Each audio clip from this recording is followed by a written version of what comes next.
All right, hey everybody, welcome back to another school year. This is the 2025-2026 school year.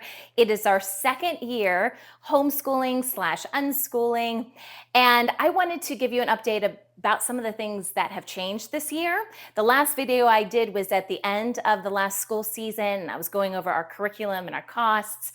We have changed some things up this year.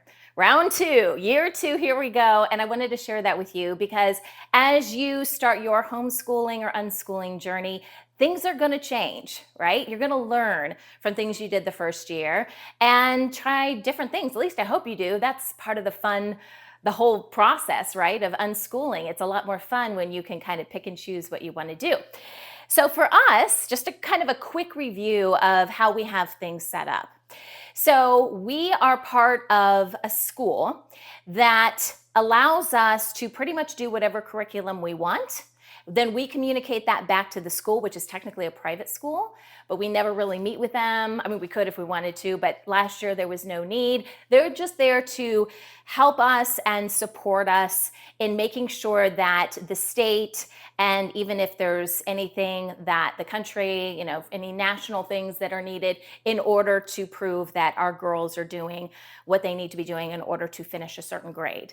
That's what they're there for. If you want more information about that, leave some comments. I'm happy to talk to you about it.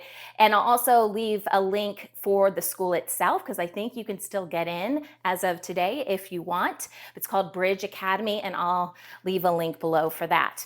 So that handles all the paperwork stuff because that was the number one thing that scared me to death in starting this whole journey was, well, what if we're not doing what the state wants us to do? And what if my girls aren't able to go on to the next grade? So they handle all of that. Highly recommend them. Didn't have any problems last year. And it was started by a mom. So that makes me feel good. Okay, so what we personally do, my mindset is, I don't know, someday maybe the girls want to go back to regular school. I don't know, traditional school, right? Where you go there in person and teacher kind of teaches everything. Maybe they want to do that at some point. So my goal is to at least keep them at grade level of what they should be. Should be, I know, right? If not, having them learn more advanced things, like even 7th grade this year.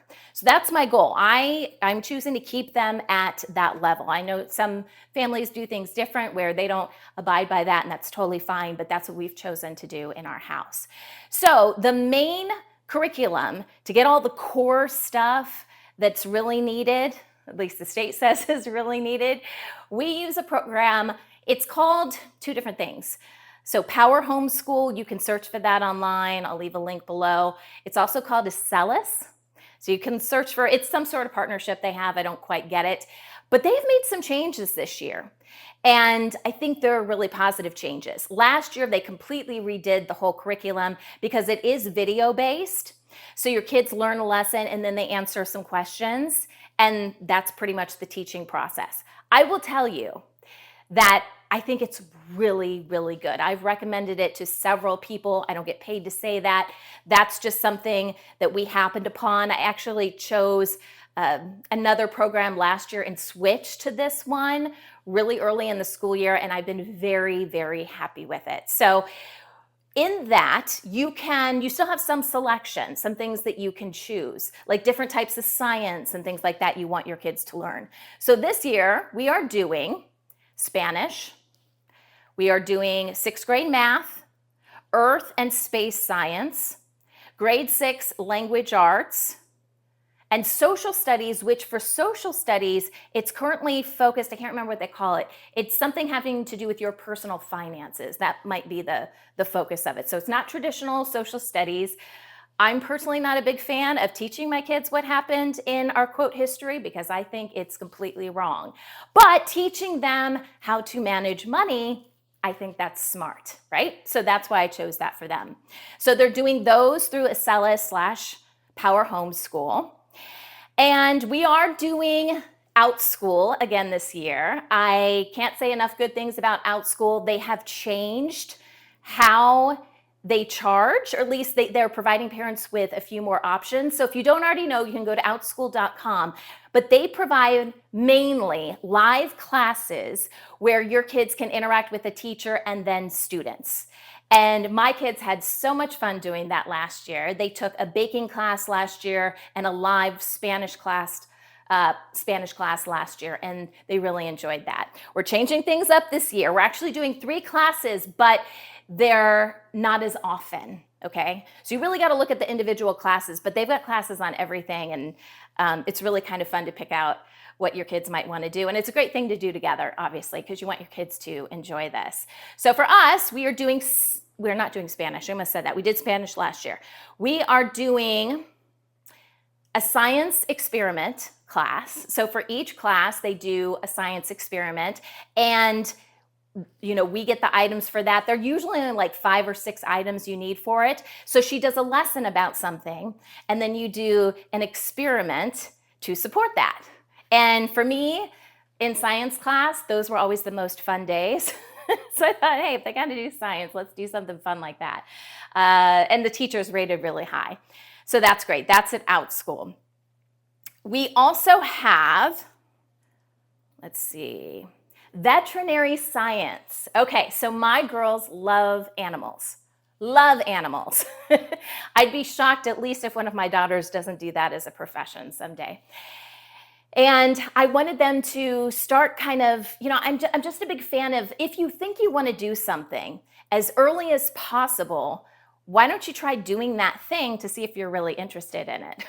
I could say all day long that, I want to become a famous basketball player someday, but if I'm not playing basketball, how do I really know that I like that sport, right?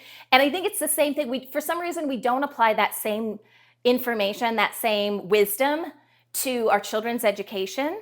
For example, my older son, who goes to regular school, thinks he might want to be a detective someday. That's not personally what I would choose for him, but it's his choice, it's his life. And so I'm thinking, well, he needs to shadow a detective. He's got to do something, because that's not something you would normally learn in just regular school, right? So why save up or think you're going to do that? And then you get to the point where you can actually study that, maybe in college or something like that, and then you realize you don't like it. So for veterinary science, I saw this class. I'm like, the girls really think they want to do something with animals someday, so let's put them in that class. By the way, that's a pretty big class. I told my girls, if it ever gets to a point where you feel like you can't answer or ask questions because there's too many kids in the class or whatever, let me know and I'll move you to another class. And Outschool's really good about being able to do that. And then the final class that we're doing through Outschool is an entrepreneur class. So it is designed for kids who think they may want to start a business someday, or at least want to know more about the mindset of an entrepreneur. I think the earlier on that you can have your kids start thinking outside the box when it comes to what they want to do as a profession someday, the better, and you don't have to go work for someone else. You can start your own business. We've done that in our family. In fact, one of the things that prompted this class is over the summer, we went back to Ohio, which is where our family is from, like my parents and my in-laws. And we went back there and it took a couple months, but we went through all of our old media. So that's like old photos and analogs, so like on tape, videos and things like that. And we either prepped everything to get it ready to convert to digital, or actually went through the process of converting it to digital so we could enjoy it. And in that whole process, we learned. Anybody I told about this project we were doing are just like, oh my gosh, I have so many things that need to be converted. And so we got the idea of maybe we want to start a family business based on that. And so we actually just had a family meeting today. I did some research and I presented it to the group, and we're in the process of deciding if that's something that we want to do. If we do, and I think this is the really cool thing about this Outschool class, is as we are forming this business, they can go to that class and they can ask questions from their teacher. So I'm really excited, as you can tell, about their Outschool classes. A couple other things that we're doing.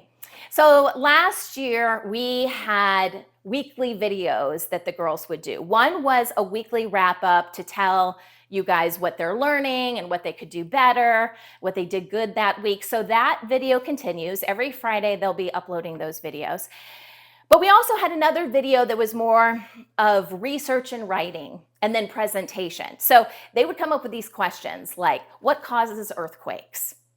And they would do the research on it, and we had parameters. You have to find at least 3 sources for that. They wrote it out on the computer, and then they had to present it in some style, usually on video, but it was usually like they would create something on poster board. You've probably seen these on our website. So that's what we did last year, and that was great. But I wanted to up the ante this year. I felt like that started the process, but how do you take that to the next level? And we're doing that with something I'm calling our multimedia projects. So this is going to take longer to do, so it's not going to be something that's uploaded every week, but we are going to do projects where we pick a topic, but it's a bigger topic.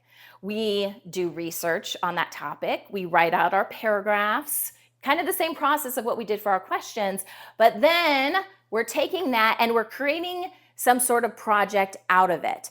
Now, sometimes that'll be a video, right? So for this first project, we went to Washington, D.C. over the summer. And so we did our first multimedia project on creating a video about our experience in Washington, D.C. It's actually on the channel now if you guys want to check it out. But they did everything for it. They wrote it, and that includes, researching the various sites we wanted to talk about. That includes putting it together like in a script format. That includes voicing it. I had to teach them about doing voiceovers, which is something I do for my job on a regular basis. What else did we do? We had to organize our video, because we recorded all of our video. And then we got an editing program, and I started to teach them a little bit about editing. And then they did the thumbnail, and they uploaded it to YouTube. So that was our first multimedia project. I'm not saying everything's going to be a video like that.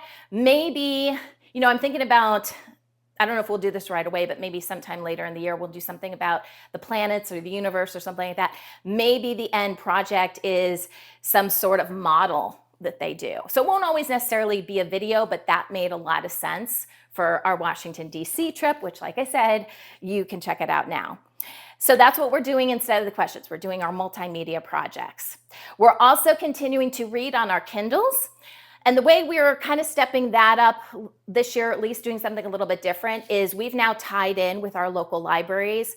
I didn't know really how to do that. I just got them the Kindles for Christmas last year. And I didn't really know how to use it with our library system. So I'm a little bit more savvy in that, not completely, I'm still learning. But now we are renting library books through Amazon and our Kindles. We don't pay anything for it. But like I said, there's still some things I've got to learn with that. They've already read one book and they're on their second book now. Oops, dropped my paper. All right, and the last thing that we're doing is something that some of you guys may think is a little weird. That's okay. I totally respect that.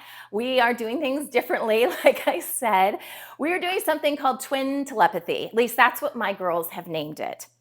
I am a firm believer that our kids, and we do too as adults, but it's sometimes harder for us to be able to access what I'm about to say. But we have gifts. We have gifts, and they've laid dormant in us for a very long time.